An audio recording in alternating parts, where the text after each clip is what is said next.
Halo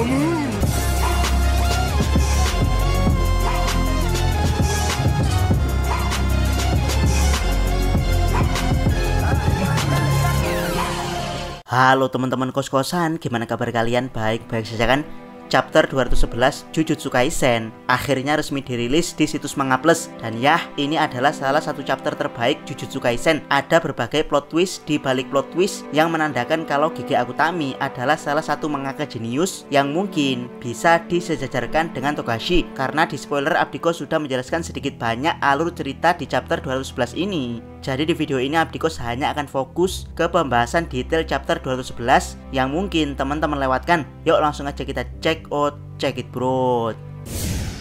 Detail pertama, penggabungan akan dimulai. Timeline chapter 211 ini adalah tanggal 16 November 2018 siang atau beberapa jam setelah Kenjaku berhasil memburu Tengen. Jadi adegan ini di skip 2 hari dari chapter 209 di mana kita diperlihatkan tentara Amerika masuk ke koloni untuk memburu penyihir, namun mereka balik diburu kutukan jika melihat bagaimana barir koloni yang mulai bercahaya dan menciptakan barir raksasa yang bergerak untuk membawa orang-orang Jepang ke nirwana. Bisa dikatakan rencana perburuan Kenjaku untuk memenuhi energi kutukan di tiap-tiap koloni sudah berhasil. Dari sinilah barir raksasa mulai bergerak dari satu sisi Jepang ke sisi Jepang yang lain, persis seperti yang dibayangkan Yuji. Di sini orang-orang Jepang mulai merasakan sesuatu yang aneh pada tubuh mereka, termasuk seorang pelayan dari chapter 12 yang bisa melihat roh kutukan sehingga selamat dari pembakaran Jogo. Yap, sepertinya pria ini juga akan selamat mengingat betapa barokahnya hidup dia yang mau menyekolahkan adik-adik iparnya dan juga punya sense yang tinggi terhadap situasi bahaya dan kematian. Awalnya pergerakan barir hanya terasa sesaat, namun lama-kelamaan pergerakan ini membuat orang-orang Jepang yang bertubuh lemah mulai mengalami sakit misterius. Walaupun mereka sakit misterius, tapi tubuh mereka belum berevolusi alias belum digabungkan dengan Master Tengen. Menurut Megumi, ada 2 alasan teori kenapa penggabungan dengan Master Tengen belum dimulai. Karena memang penggabungan ini butuh waktu atau Kenjaku sengaja menunda penggabungan dengan maksud tertentu.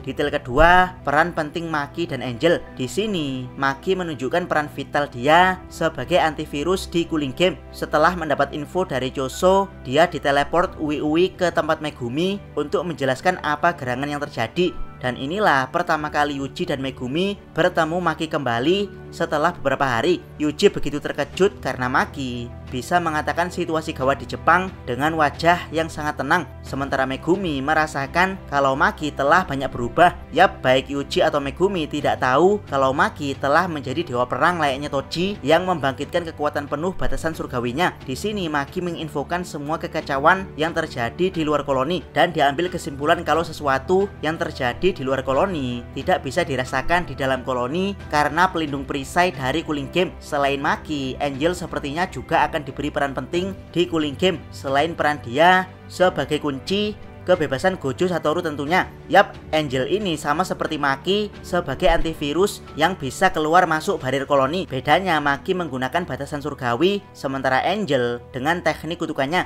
Dari sini Maki bertanya apakah Angel bisa melakukannya pada orang lain. Maksudnya membuat orang lain keluar masuk koloni. Angel mengatakan hal itu sulit mengingat setiap barir pasti punya pondasi. Jadi Angel butuh menemukan pondasi barir tersebut untuk bisa menetralkannya sehingga orang-orang bisa bebas keluar masuk koloni, termasuk berkomunikasi dengan sinyal yang saat ini masih diblokir di dalam koloni. Masalahnya adalah menemukan pondasi dari barir sangatlah sulit karena koloni Cooling Game sangat luas dan jumlahnya ada 10. Yap, meskipun sulit tapi hal tersebut tidak mustahil untuk dilakukan, dan ini akan jadi peran penting Angel yang lain. Selain jadi kunci kebebasan Gojo, Angel juga bisa jadi kunci kebebasan orang-orang yang terjebak dalam koloni Cooling Game.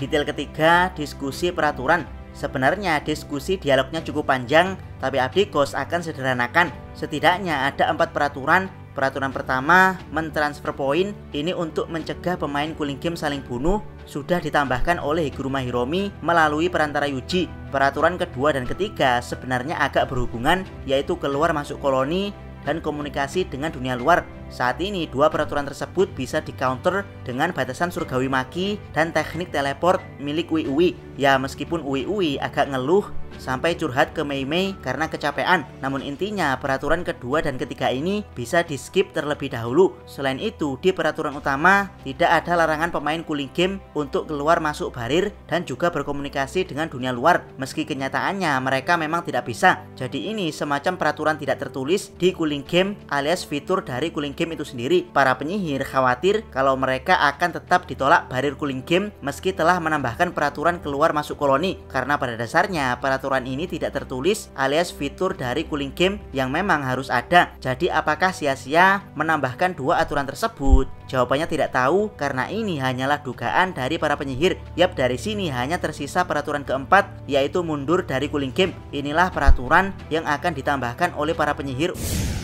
Detail keempat, debat penambahan peraturan keempat. Megumi yang sudah mendapatkan transfer point dari Yuta dan lainnya kini mendapat 359 poin. Dia langsung meminta Kogane untuk menambahkan peraturan keempat, yaitu agar player diperbolehkan mundur dari cooling game, namun ditolak karena peraturan ini bertentangan dengan peraturan ketujuh, yaitu negosiasi peraturan yang ditambahkan tidak boleh mempengaruhi efek jangka panjang cooling game seperti menghentikan cooling game itu sendiri, termasuk memperbolehkan player keluar dari cooling game karena dalam efek jangka panjang ini juga akan berakibat dihentikannya cooling game. Megumi kemudian kembali bernegosiasi bagaimana kalau player yang ingin mundur dari cooling game membawa player pengganti dari luar koloni. Hal ini tetap ditolak oleh Kogane. Yuji yang tidak sabaran kemudian menanyakan bagaimana cara mundur dari cooling game. Kogane menjawab dengan menukar player baru dari luar koloni dan membayar 100 poin. Yuji yang bodoh sempat langsung menyetujui, namun Megumi yang cerdas kembali berpikir kalau hal ini akan menambah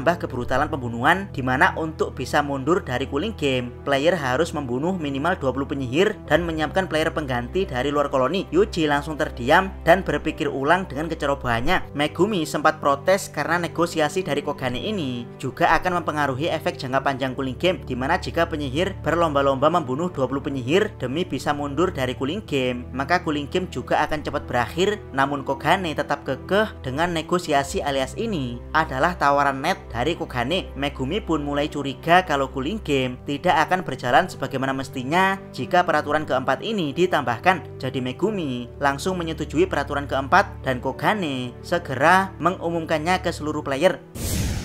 Detail kelima, kemunculan Sumiki jahat. Dengan ditambahkannya peraturan ini, Megumi meminta tolong Maki untuk membawa Sumiki ke dalam koloni. Namun lagi-lagi, Yuji dengan gampang mengatakan kalau Sumiki sudah dihitung player namun belum masuk koloni. Bukankah lebih aman kalau Megumi mentransfer poin ke Sumiki lalu menyuruhnya mundur dari cooling game? Megumi yang cerdas dan sabar menjelaskan kepada Yuji kalau hal ini bertentangan dengan aturan nomor 1 dan 2, yaitu player yang kutukannya telah dibangkitkan harus menyatakan keikutsertaan ke koloni maksimal 19 hari atau teknik kutukannya akan dicabut. Dalam kata lain, mati. Maki pun menyetujui hal ini. Singkat cerita, Maki membawa Sumiki akan masuk ke barir koloni. Dia datang bersama Ichichi yang akan menjadi player yang akan ditukar dengan Sumiki. Yap, Ichichi melakukan hal ini karena dia merasa para manajer Jujutsu yang lain sudah menghandle semuanya. Jadi dia ingin lebih berguna dengan berkorban sebagai player pengganti Sumiki. Sumiki sempat tidak enak dengan Ichichi, namun Ichichi menenangkan Sumiki kalau kebebasannya lebih utama. Yap, walaupun terlihat lemah, sebenarnya Ichichi pernah ingin menjadi penyihir Jujutsu saat masih sekolah, tapi Gojo menyuruhnya untuk berhenti dan malah menyuruh Ichichi buat SIM supaya jadi sopir. Kalau menolak, Ichichi bakal dipukul oleh Gojo. Ichichi yang tidak ada pilihan lain menyetujui hal ini, ya iyalah daripada bonyok oleh Gojo. Namun sekarang Ichichi menyadari kalau Gojo saat itu berusaha menyelamatkannya. Andaikan Ichichi memaksakan diri menjadi penyihir lemah, maka dia akan mati dalam misinya, sama seperti Yuhaibara. Panel kemudian menunjukkan Sumiki Fushiguro yang telah masuk koloni.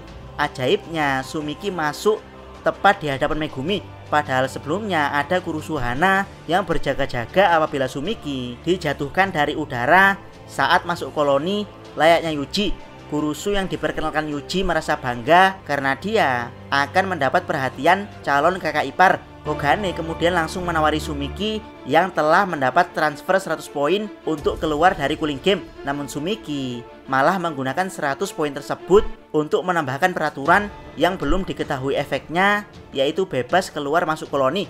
Dari sini semua penyihir langsung memasang wajah terkejut. Megumi yang cerdas langsung bertanya, "Siapa kau ini?" Maksudnya adalah siapakah penyihir yang ada di dalam diri Sumiki. Ekspresi Megumi sampai keringat dingin saat menanyakan hal ini. Sementara Sumiki hanya menoleh menunjukkan ekspresi jahatnya. Yap, siapakah penyihir yang berada di dalam diri Sumiki saat ini? Ada teman kos yang berteori kalau dia adalah pengguna teknik 10 bayangan sebelumnya, tapi abdi kos pribadi hanya tertuju pada satu sosok, yaitu Norito Shikamo, penyihir paling jahat dalam sejarah dunia Jujutsu. Yap, kenapa Norito Shikamo? Karena sejak awal abdi kos yakin kalau penyihir paling jahat ini bukan hanya dikuasai Kenjaku tubuhnya, tapi juga bekerja sama dan menjalin kontrak dengan Kenjaku untuk dibangkitkan kembali di Cooling Game. Bahkan dia akan punya peran yang besar di Cooling Game ini. Tidak mungkin sosok yang mendapatkan julukan paling hanya menjadi tempelan di cerita Jujutsu Kaisen. Contohnya penyihir paling kuat yaitu Gojo Satoru, kutukan paling kuat yaitu Ryomen Sukuna, energi kutukan paling besar yaitu Yuta Okkotsu, dan sekarang penyihir paling jahat yaitu Norito Shikamo. Yap, Abdiko sangat yakin kalau saat ini Norito Shikamo lah sosok yang paling pas untuk merasuki tubuh Sumiki. Teman-teman mungkin bertanya-tanya, kenapa harus Norito Shikamo? Lalu kenapa nama player yang terpampang di sini bukan Norito Shikamo tapi Sumiki Fushiguro? Tenang saja, Abdikos punya semua jawabannya lengkap, bahkan sudah Abdikos tuliskan skrip pembahasannya. Tidak Abdikos jelaskan detail di sini karena video pembahasannya akan sangat panjang. Jadi tunggu saja. Jangan lupa subscribe channel Otakos dan jangan lupa share video ini sampai ke salam.